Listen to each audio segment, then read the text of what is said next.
حضرت خنسہ رضی اللہ تعالی عنہا ہجرت کر کے مدینہ تشریف لائیں اور حضور تاجدار مدینہ صلی اللہ علیہ وسلم پر ایمان لائیں، کلمہ طیب پڑھا اور اللہ تبارک و تعالیٰ کے فرمودات پر عمل پیرا ہو گئیں، اور اس قدر عمل پیرا ہوئیں کہ عمل پہ عمل، عمل پہ عمل، عمل پہ عمل، عمل پہ عمل کرنا شروع کر دیا۔ نماز کی پابندی، خوف و خشیت سینے میں آ گیا۔ ان کے 4 صاحبزادے تھے، 4 بیٹے تھے، اور چاروں بیٹوں کو یہی نصیحت کیا کرتی تھی، یہی وعظ کیا کرتی تھی، یہی ان کا ایڈوائس تھا کہ میرے بیٹوں، اللہ کے رسول سرکار دو عالم صلی اللہ علیہ وسلم کی محبت میں اگر جان دینی پڑے تو جان بھی دے دینا، اپنے قربانی پیش کرنی پڑے تو قربانی پیش کر دینا۔ اور حضرت خنسہ رضی اللہ تعالی عنہا ایک ایسی خاتون تھی۔ حضرت خنسہ رضی اللہ تعالی عنہا ایک لیڈی ہیں، ایک عورت ہیں جو ہجرت کر کے مدینہ تشریف لائیں اور حضور تاجدار مدینہ صلی اللہ علیہ وسلم کی باتوں پر ایمان لائیں اور ان کو اپنا بنا لیا، اور اس قدر محبت کرنے لگے حضور تاجدار مدینہ صلی اللہ علیہ وسلم سے کہ ایک ایک بات پر جو ہو سکتا تھا اس پر عمل کیا کرتی تھی۔ نمازوں کی پابندی، قرآن کا پڑھنا، اللہ تبارک و تعالیٰ کی ہر بات کو ماننا، اللہ کو راضی کرنے کی کوشش کرنا، قرآن مقدس کی ریسائٹ اور تلاوت کرنا، یہ سب ان کے اندر آنے لگا، یعنی وہ سچی مسلمان عورت بن کر ابھری۔ تمام عورتیں رشک کرنے لگی۔ حضرت خنسہ رضی اللہ تعالی عنہا جیسی عورت جو ابھی ایمان لے کر آئی ہے، زبردست طریقے سے نبی اور نبی کے صحابہ ان کی باتوں پر عمل پیرا ہو گئیں۔ ایک دن کا واقعہ ہے کہ حضرت عمر فاروق اعظم کے دور میں جنگ قادسیہ ہوئی، اور اس میں حضرت خنسہ رضی اللہ تعالی عنہا نے اپنے 4 بیٹوں کو جنگ قادسیہ میں بھیجا۔ ایک کے بعد دوسرا بیٹا شہید ہو جاتا، تیسرا ہو گیا، چوتھا ہو گیا۔ حضرت خنسہ رضی اللہ تعالی عنہا سے کسی نے پوچھا کہ آپ کے بیٹے شہید ہو رہے ہیں، تو انہوں نے بہت زبردست جملہ بولا تھا، کہا زندگی ملی ہے نبی کے لیے، زندگی ملی ہے نبی کے لیے، کیا کرنا ہے ابھی کے لیے۔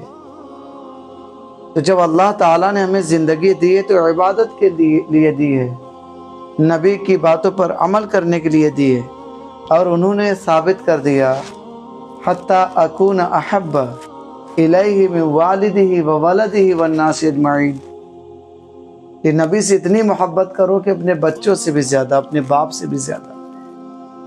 سوچو یار، ماں کو اپنے بچوں سے کتنی محبت ہوتی ہے، لیکن انہوں نے اس محبت کو قربان کیا، اور محبت کی قربانی ہی انسان کو بڑا بناتی ہے، انسان کو بڑا بناتی ہے، سیلیبریٹی بناتی ہے، وہ لوگ انہیں سیلیبریٹ کرتے ہیں۔ آج حضرت خنسہ رضی اللہ تعالی عنہا کو ہم کیوں بیان کر رہے ہیں؟ کیونکہ وہ سچ مچ میں بہت مرتبے والی ہیں، جنہوں نے اپنے 4 بیٹے قربان کر دیے نبی کی محبت پر۔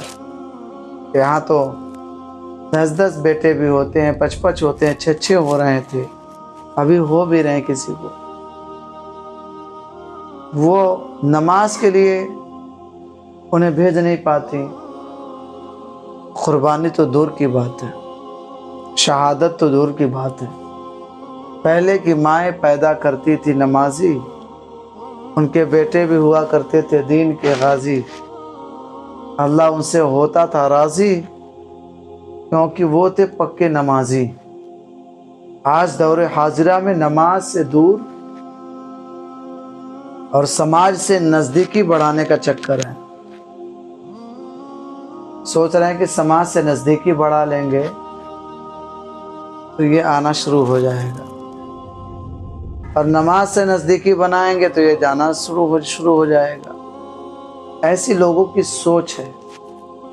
میرے پیارے بھائی، حضرت خنسا رضی اللہ تعالی عنہ سے کچھ سیکھیں، نبی سے محبت کرنے والی سے کچھ سیکھیں کہ اپنے بچوں کو ہم کیا دے رہے ہیں، جنت کی چابی دے رہے ہیں یا پھر دنیا کی چابی دے رہے ہیں؟ اب آپ سوچ رہے ہیں کہ جنت کی چابی مجھے مل جائے تو میں کیوں چھوڑوں گا؟ تو جنت کی چابی نماز ہے، سمجھ رہے ہیں؟ جنت کی چابی نماز ہے۔ الوضوء مفتاح الصلاۃ، وضو نماز کی کنجی چابی ہے، اور نماز جنت کی کنجی ہے۔ الصلاۃ مفتاح الجنہ، نماز جنت کی کنجی ہے۔ تو ابھی تک آپ سوچ رہے ہوں گے کہ یہ کہاں سے کنجی کی بات کر رہے، تو میں نے بتا دیا، کنجی لے لیجیے، بہت مہنگی نہیں آتی، بس اس کے لیے وضو کرنا پڑتا، مسجد میں جانا پڑتا، سر کو جھکانا پڑتا ہے، یہ چابی ملنے لگتی ہے۔ پیارے بھائی، جنت کی چابی کو لیجیے اور اللہ کو راضی کیجیے۔ اور اگر میرا چینل سبسکرائب کرنا تو سبسکرائب بھی کر لیجیے، کیونکہ اس میں دین کی باتیں ہوتی ہیں۔ اس کو شیئر بھی کر دیجیے، لائک بھی کر دیجیے۔ میں نے کمنٹ میں دیکھا کسی نے کہا کہ آپ لوگ کہانیاں بیان کرتے ہیں۔ پیارے بھائی، مجھے حیرت ہو گئی، میں نے ریئلائز کیا کہ میں نے دیکھا ہے کہ آج کل ڈانس کی ویڈیو پر لوگ ماشاءاللہ لکھ رہے ہیں، ڈانس کی ویڈیو، الٹے سیدھے ویڈیوز پر لکھ رہے ہیں ماشاءاللہ، سپر ویڈیو، ڈوپر ویڈیو۔ کیا ہے یار؟ اللہ کا نام اگر میں نے لیا ایک مرتبہ، حالانکہ وہ کتابوں سے ثابت ہیں، پھر بھی اگر آپ کو کہانی لگ رہی ہو تو یہ سوچ لیا کرے کہ اس میں اللہ کا ذکر کیا جا رہا ہے، اس وجہ سے اس کو ٹچ کر کے لائک کیا کریں، ورنہ پھر اللہ سب کا بیڑا پار کرے، ہے نا؟ تو لائک سبسکرائب کر دیا کرو بھائی۔ بہت ساری ویڈیوز کو ٹھوک دیتے ہو نا، ہٹ کر دیتے، تو اس کو بھی ہٹ کرو، کیونکہ یہ اچھے کنٹینٹ ہیں، اچھے ویڈیوز ہیں، اچھی باتیں ہوتی ہیں، قرآن و سنت کی باتیں ہوتی ہیں۔ اور اگر آپ کا کوئی سوال رہا ہے تو وہ بھی کر لیا کریں، اس کا جواب بھی قرآن و سنت سے دے دیا جائے۔